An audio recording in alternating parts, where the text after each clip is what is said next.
सभी ने प्रश्न सुना। जब भी बहुत सारे नेगेटिव सिचुएशंस आए हैं आपके जीवन में, पास्ट में, तो उससे नेगेटिव संकल्प तो पैदा होते हैं, तो उससे फ्री कैसे होना। मैं थोड़ा आपका प्रश्न का थोड़ा एक्यूरेट बनाती हूँ। सिचुएशंस तो होंगे हमारे जीवन में, नेगेटिव या पॉजिटिव, क्योंकि वो पोलर एनर्जी है।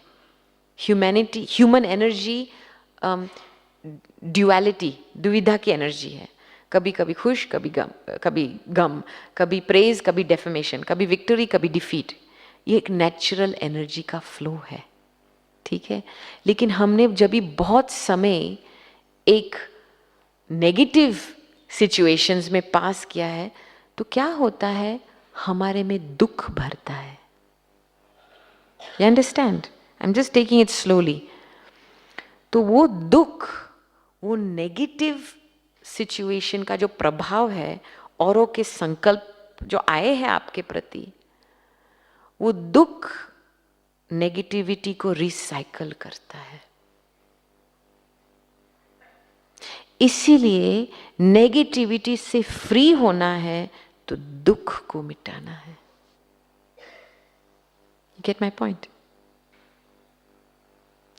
दुख को मिटाने के लिए, चलो हम इंग्लिश में कहते हैं healing, need time to heal.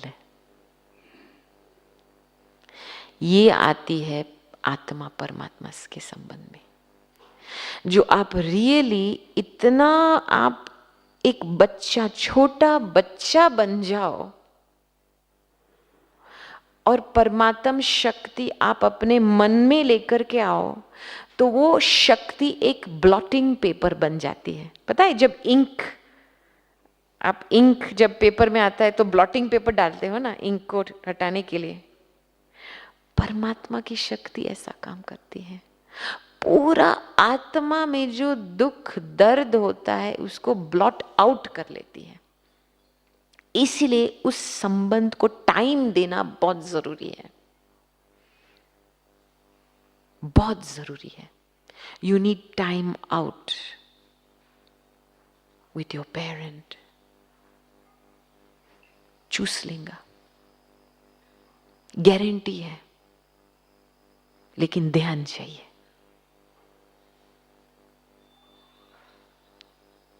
क्या है, कभी कभी इतना दुख भरा हुआ है आत्मा में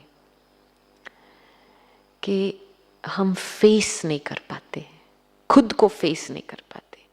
जैसे हमको डिस्ट्रेस बना देती है ना, और फिर हम बहुत सारे डिस्ट्रैक्शन के स्ट्रेटजीज बना देते हैं हमारे जीवन में, क्योंकि इस दुख से हमको डिस्ट्रैक्टेड रहना है, तो हम बाहर मुक्ता में ज्यादा आ जाते हैं। अंडरस्टैंड? आप यहां आए हो, आप मेडिटेशन सीख रहे हो, आप ये संबंध की विधि सीख रहे हो, the best thing for healing. इसको आप सुबह के टाइम, आप अपने आप को टाइम देंगे, आधा घंटा, 30-40 minutes is necessary every morning, compulsory. मन को कम से कम 10-15 मिनट चाहिए सेटल होने में, फिर कनेक्शन बनाने में, फिर पावर लेने में टाइम लगता है। और जब आप बहुत साल के अनुभवी बनेंगे तो 1 सेकंड में होगा। You understand? लेकिन शुरुआत में आपको खुद को, परमात्मा को टाइम देना होगा। इसलिए मैं ऑलवेज एडवाइस देती हूं, the moment you open your eyes, don't touch your mobile phone. It's the first distraction.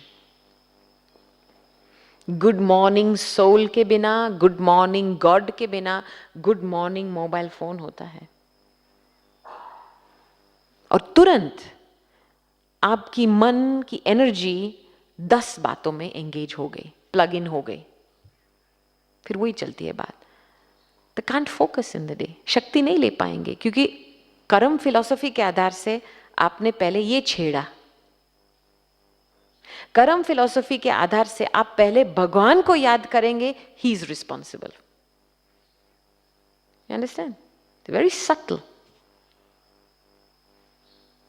इसीलिए सुबह का टाइम बहुत इंपॉर्टेंट है।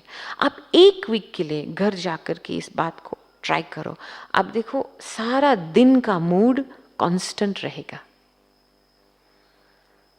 ये मदद करता है। और शाम के समय वेरी इंपॉर्टेंट, क्योंकि शाम के समय क्या होता है, जो सारे दिन की जो सीनियरिया होती है ना, इमेजेस, जैसे मन एक स्नैपशॉट लेता है, चलो ये हुआ ये हुआ ये हुआ, पूरी एक फोटो एल्बम भरी हुई है यहाँ पे। स्लाइड शो आपने देखा होगा। अभी स्लाइड शो जब एक इमेज एक के ऊपर होता है तो कैसा लगता है, कंफ्यूजिंग लगता है ना। तो बेचारा मन की स्थिति ऐसी होती है। At the end of the day उसको क्लियर आउट करना है। ऐसी स्थिति में कभी नहीं सोना है। हम क्या करते हैं, काम से आते हैं सिर्फ टीवी ऑन करते हैं, राइट? टीवी ऑन तो और ज्यादा इमेजेस आए, फिर मन इतना भारी हो जाता है, फिर हम नींद कर लेते हैं। और वो नींद रिफ्रेशिंग नहीं होती है। आप ड्रेन्ड आउट बन करके फिर आप नींद पे जा रहे हो। तो नींद के समय क्या होता है, जो आपकी शॉर्ट टर्म मेमोरी में जो भी बातें भरी हुई है वो लॉन्ग टर्म मेमोरी में चली जाती है। आपका जो सबकॉन्शियस है वो पूरा जो दिन भर का इंफॉर्मेशन है जो आपने क्लियर आउट नहीं किया है वो उसको ऑर्गेनाइज करने की कोशिश करती है। इसलिए ड्रीम्स आते हैं, सपना आते हैं, और वो भी बुरे बुरे सपने आते हैं। और फिर नेक्स्ट डे आप उठते हैं तो आपको रिफ्रेश फीलिंग नहीं आती है, राइट? फिर वही एनर्जी से उठते हैं, वो एनर्जी दिन भर में एक साइकिल बन जाता है, डिप्रेशन का साइकिल शुरू हो जाता है। हमारी दादी ने हमको ये बात पक्की कराई है कि सोने के पहले थोड़ा योग करो, युक्ति रचो, थोड़ा लेटर लिखो भगवान को, एक योग करके मन को क्लियर बना करके सो जाओ। कभी थकान में नहीं सो, क्योंकि वो और थकान पैदा करती है। ओके